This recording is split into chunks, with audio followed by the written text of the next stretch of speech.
Thank you for coming on into the live and sharing your essence with me, this eternal moment of which we all share an inextricable and inexorable part. Thank you for doing your part, for coming on in each and every day, and we'll do the same without wasting a single second of your time. Bada bing, bada boom, we go into the charts. So we were talking about how we were getting these 3 hits to the high and potentially not going much further on the liquidity here, and a potential retrace to the downside was in store, and sure enough, getting that hit there. This was just a reminder of what we were talking about. That 236 at 27,953, basically 28k. If you can't hold it, then expect more downside, and seeing this as a C leg down into these pools. We'll get there in a moment, but first let's go into the liquidity of high block. What is high block? Well, people lock their liquidity into the charts to get burnt to a crisp for not using a stop loss, and we get to see where those crispy characters lie in wait and or got burnt. And the first pool that got burnt from the weekend that we were looking at was this $251 million 50x long pool down at 27,782. We had that marked off in our charts, and we're looking at that closely, and sure enough, got burnt. Fatality.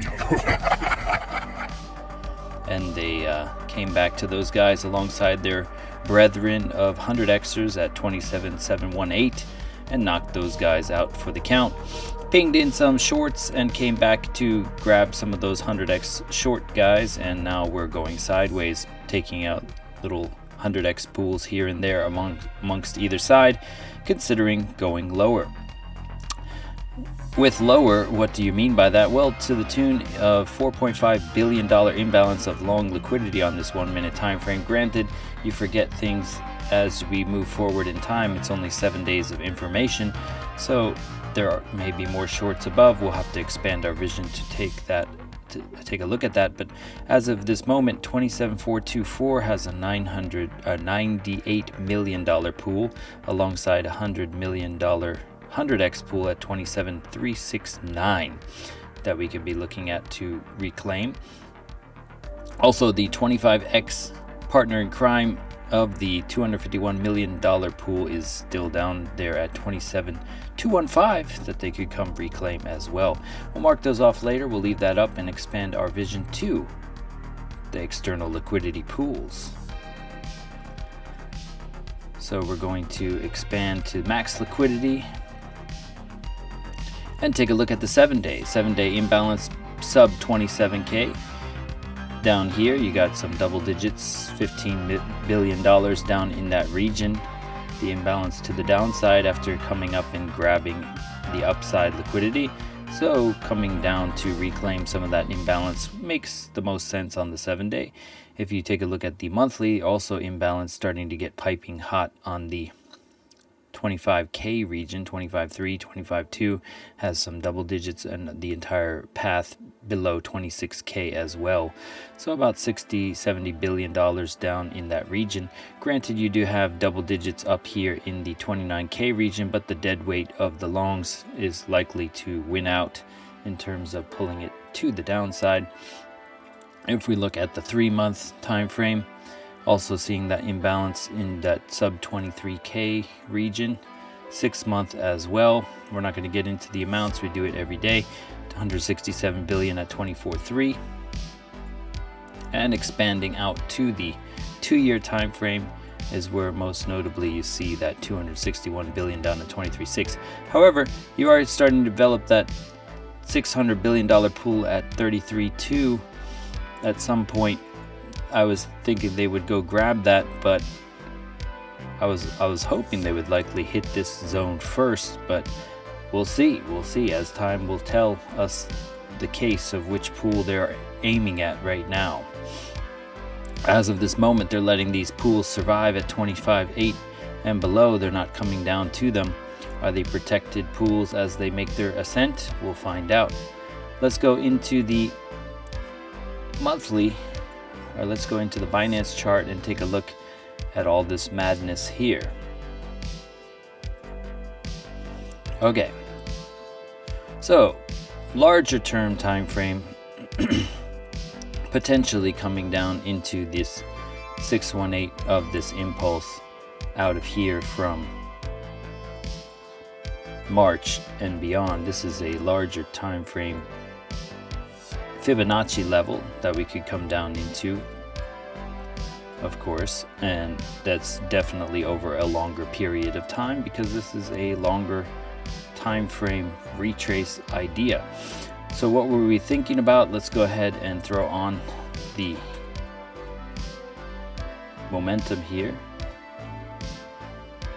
Link is in the description for more. You can toggle everything at your leisure. Momentummaster.info. You can see the trend cloud and all those fun components. Basically what we're looking at here is on the 3-day here. Okay, so the 3-day cloud is showing a little bit of fatigue here, and we're getting a little bit of a rejection off of the cloud here, suggesting that we could retrace back down. And we were pointing out the idea of coming beneath this 236 as a potential of that. Granted, on the 3-day you had this cross up event that we alluded to the idea of upside on, and we are still holding these baselines very well. So until you can start to break some of these, this is just a minor 236 retracement idea. Can you break this larger term 236, which is essentially 27K? Until that time, this is just a minor retrace. And on the 3-day time frame, you are getting overbought on the stochastic, and we got a day's time for that to lock in as well. If we go to the daily baselines are starting to cross down here, insinuating a retrace to the downside. Doesn't need to be immediate. You could have an extended M and then drop, but these are things that should not be ignored. Similar to here, you had a drop 2 days or 3 days, and then it started to extend up, do an extended M, and then retraced for quite some time.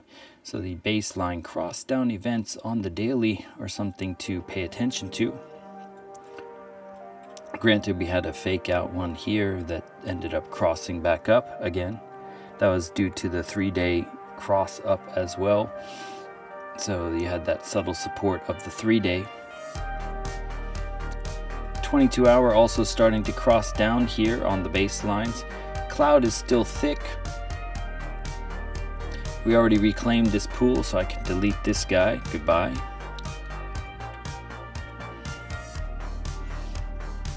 And if we look at the 22, starting to get that cross down event, and we were talking about that insinuation. Was that this cloud that we were looking at that on with that curvature suggesting the downside? I think it was the 12-hour actually. Yeah, 12. So the 12-hour time frame had this cross down and has been meandering for some time after that and having this extended M, but the 12-hour cloud, 12-hour baselines are starting to suppress the price here and could possibly win out with that daily cross now in conjunction with it as you retrace back down into this zone perhaps. 12-hour time frame, KD lines at an ambiguous point could go either way here. The Williams looking to cross down, money flow or RSI starting to come down here perhaps. The disparity between the money flow and the RSI, this could still just start to open up and bring that disparity even further down on the 12-hour time frame. 6-hour looking to reset here. Money flow above the RSI suggesting it could come down here. You had previous bearish divergence, hidden bearish, and started to retrace after that point. As we were surging up on Saturday, I said there's not much higher than that I could see, and we got rejected off the 786. And sure enough, we are starting to come beneath the 236 monitor level. Coming to the 4-hour time frame. 4-hour time frame cloud thinned up for a little bit, now starting to thicken, but still the ambiguousness of this curvature is suggesting that you could break down at this 4-hour cloud and potentially come down into these regions. Didn't turn purple just yet, but this last little leg of dump on the 4-hour, while the 6-hour and the 12-hour seem to be in your favor for downside. With this hourly as well, the hourly got overbought without going anywhere but sideways beneath the 236. So even if you were not privy to an update from me, the update from yesterday held true with this 236 line in the sand and this rejection of the cloud on the hourly. We were trying to get above the cloud, couldn't do it. Boom, dump. So the cloud idea getting overbought here on the hourly beneath the cloud. This is something to read about here. A volume weighted cloud formula which expands and thins according to the amount of volume present in the asset. Price tends to gravitate and retest the cloud as a point of resistance or support. Thick clouds represent strong trends. Thin clouds represent weakness or consolidation points. Keep in mind, when the cloud thins, a potential expansion or reversal is in. Cloud is thinning, it's retesting the cloud, it cannot do it. It's the same thing when you flip it upside down. You have this cloud retest idea before you go to the upside. It's the same thing. It doesn't matter which direction. You just see this retesting of the cloud. You break through it, you retest, and boom. So in this case, looks like it's going to do that to the downside here on the hourly time frame. Beneath the 236 as well, we'll see.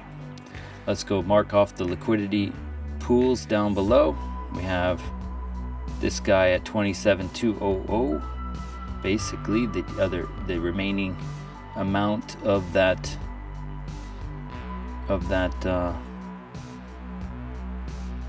little guy who decided to go 250 million long in this wick here.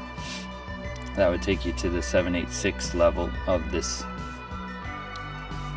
thing, and you got some partners in crime here, most notably the 100 extras at 27,369.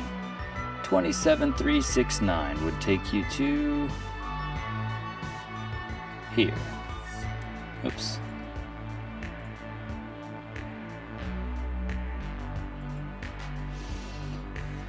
So those are the two pools that I expect to get hit within this candle here, and this is the vector candles that rose us up over the weekend from Friday during that bear trap sprung by DXY and NASDAQ, and Bitcoin just followed suit but essentially went sideways. Let's go ahead and look at the broader market for a little bit. Let's go take a look at total starting to fatigue here as well. Total 3, altcoins not having the best of days. Let's go ahead and see what Crypto Bubbles has to show. A lot of red across the board, very little growth on the alts as they get halted by any movement of Bitcoin because the Bitcoin dominance is higher, and we are seeing this nuke on the Bitcoin dominance, so the dominance coming down at some point. USTD dominance. If the dominance drops and Bitcoin and this goes up, does this mean that Bitcoin's going to drop and knock people out into? It's kind of going sideways though. Overall though, kind of going up at some point to knock people out of their trades. Let's look at the DXY.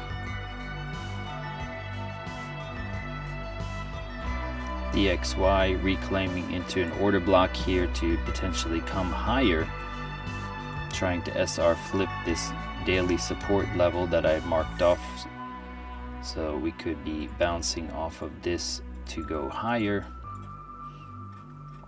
Other external pools over in this region here we have yet to reclaim,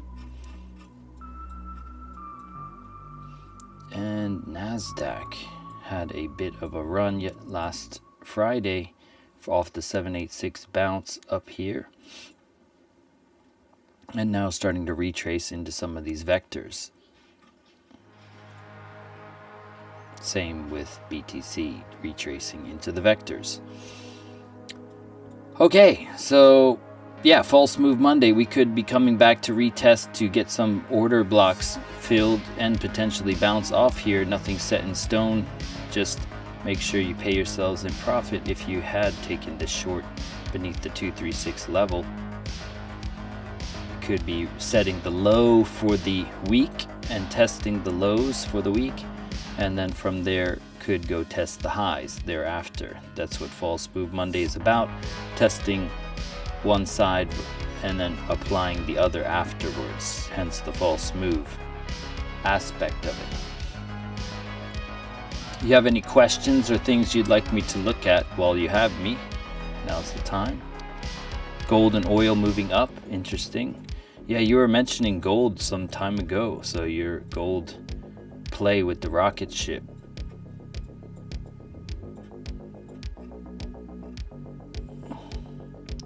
The rocket ship, Tuesday, October 3rd, boom, gold moving up from that. Oil.